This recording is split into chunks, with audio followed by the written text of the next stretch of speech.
Okay. Javed Ansari, if we were to compare this with previous scams that have rocked the political capital, the Bofors scam was only 64 crore rupees. The CBI itself is saying in these documents that I hold in my hands this evening, that this scam by conservative estimates is 22,000 crore rupees. This is information and fact that's being laid out by headlines that are in the public domain for the first time. But the Prime Minister and Pranab Mukherjee have had access to these reports for the last several months. What baffles this is, why is it that they haven't done anything so far?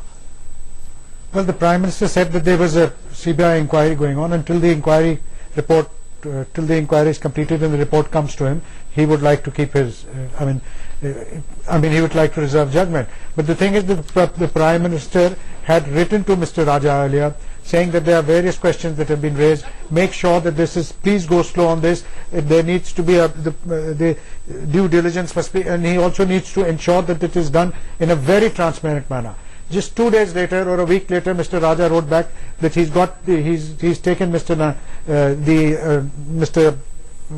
Attorney General's view, and Solicitor General's view, and everything is fine, and he's decided to go with it. The Prime Minister merely accepted the facts, acknowledged his letter. And in fact, if I can tell our viewers, this happened on the 2nd of November 2007, when A. Raja had received an advice from then Law Minister H.R. Bhardwaj, which said that he disagrees with A. Raja when he wanted to auction spectrum on a first-come, first-served basis. A. Raja at 8 p.m. wrote to the Prime Minister that evening saying that the Law Ministry is out of context.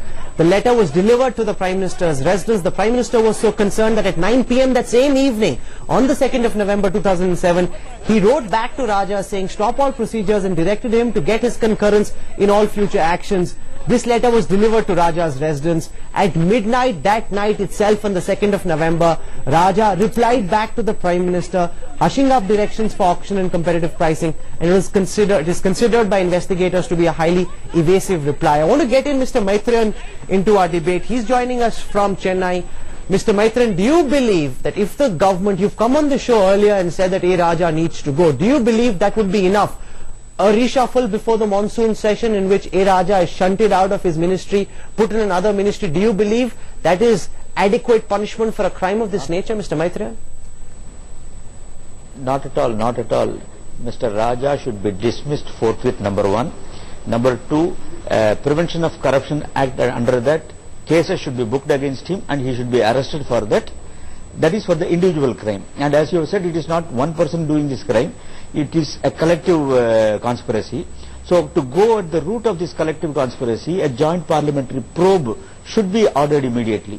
So dismiss Raja, foist a PCR case against him, get him arrested, investigate him, and also ask for a CBI, JPC. This is our demand. Vinod Sharma, what are the political compulsions before the Prime Minister? You've written that the Prime Minister is likely to reshuffle his portfolio and he's likely to be shunted out, but it doesn't seem to be adequate punishment for a crime of this magnitude. Well, one doesn't know really what's there in the Prime Minister's mind. One only relies on second-hand information. And I would say that indeed if Raja is merely shifted from one ministry to another, the basic purpose of changing his portfolio or sort of easing him out of the IT ministry would be lost. I think he should be dropped because there are serious charges against him, and because the Prime Minister has now made up his mind quite clearly, the CBI's initial investigations have thrown up enough evidence to show that the minister was on the wrong side of the law. It is also evident from what we get to know that the Prime Minister's directives were ignored by the minister. This only shows that in a coalition situation, a Prime Minister whose government depends on support on an allied party can be really very, very vulnerable in terms of facing corruption or checking corruption. But we have seen this before. We have seen this before. Mr. Akbar, 1 minute. We have seen this before. We have seen in earlier governments, coalition governments, where regional parties get away with crass murder, and the dependence on national parties on regional parties. Here's a prime